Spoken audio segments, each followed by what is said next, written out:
have you ever seen maybe a team this dynamic in special teams that, I mean, it seems like almost every game they have one of those 50, 60-yard breakaway plays? They certainly have a lot of speed. They're very dangerous in the return game. Their kickoff returner, that number 6 kid, I mean, he can flat out fly. He's fast, so he's dangerous. He's got 3 touchdown returns on kickoff returns in his career. We certainly are well aware of what he's able to do. Their punt returner, he's extremely dynamic. The number 11, he's had a big return. So I mean, they're very dynamic and guys that we're aware of. Is that more than just speed though? Do they do a lot of things well, and with their blocking and stuff? It's never usually just one guy, right? Sure. Their kickoff returner, I mean, that position's usually a lot of speed and hitting the hole in the right spot. And we've obviously got to do a good job of wrapping him up and bringing him to the ground.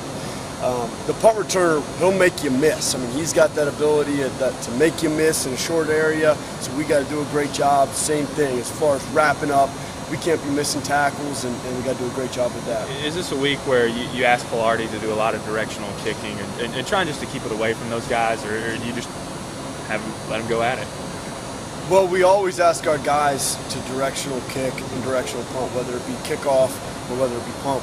We're asking them to hit certain spots on the field. So when you have a very dynamic returner that you're going up against, obviously if you don't hit those spots and if you're off, it exposes you just a little bit more. So we've got to do a great job as far as the ball placement is concerned. We've got to do a great job as far as the wrapping up and tackling is concerned. At Cincinnati, you guys beat some teams that maybe some people didn't expect you to. Do you have 1 or 2 memories of an upset you guys pulled off maybe there? Yeah, I've had a couple that I've been excited about. Any ones in particular? I'm excited for the next one. Just knowing y'all beat teams in the past, maybe you're underdogs for, does that give you guys confidence as a staff going forward? I don't think that we ever go into a game looking at ourselves as an underdog. We're going into a game of what we need to do to win the ball game, where we can take advantage of some areas where they may be weak and what we need to do to execute. Other than the block punt, how do you feel about the punt coverage and kickoff coverage so far? Obviously, it's a hard thing to say. Besides the block punt, that can be the most detrimental play in special teams. So that's something that we've got to do a better job of. We've got to make sure that we're not allowing anything along those lines. Our coverage in the punt unit has been pretty good. We haven't had any major issues as far as that's concerned. Kickoff, we're not tackling like we need to. We need to be better tacklers. We've had, whenever they've gotten the ball past that 25-yard line, we've had guys there that have missed tackles. We've had them in our arms. We just need to do a better job of tackling them. And with an extremely dynamic returner at both positions, both punt returner and kick returner, that they have, that's going to be huge. Missed tackles are going to be big plays.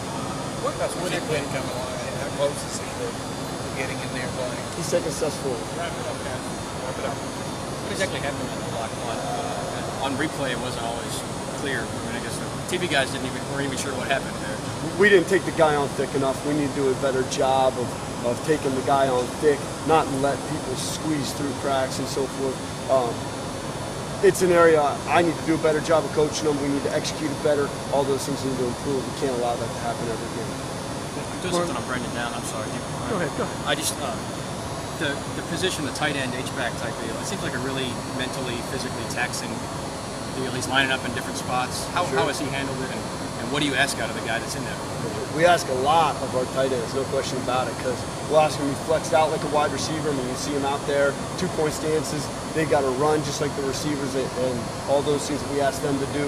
They'll line up right next to the tackle. They're doing all the run blocking just like an offensive tackle, essentially. But then we also have them off the ball, moving around, coming back behind the line of scrimmage, doing a lot of those things. So we ask a lot of those guys. Brendan Downs is a smart football player. It's important to him. He studies. We make sure he knows his assignment. So he's done a nice job with those things, and I'm excited about him taking steps forward to be even a better player coming up. Do you guys have a prototype that you look for in that position as far as athleticism, or I mean, we'd have someone big enough to block, but also speedy enough to run routes and stuff? Sure, it takes a special guy, no question about it, because you have to have the physicality that you can match up and be able to base block a defensive end that's lined up right across from you. But at the same time, we're going to flex you out, and you need to be able to run a route where there might be a safety covering you man-to-man and be able to get open, or be athletic enough that you can block that guy in space. All right, thanks. He's got to go. After two, you got to go.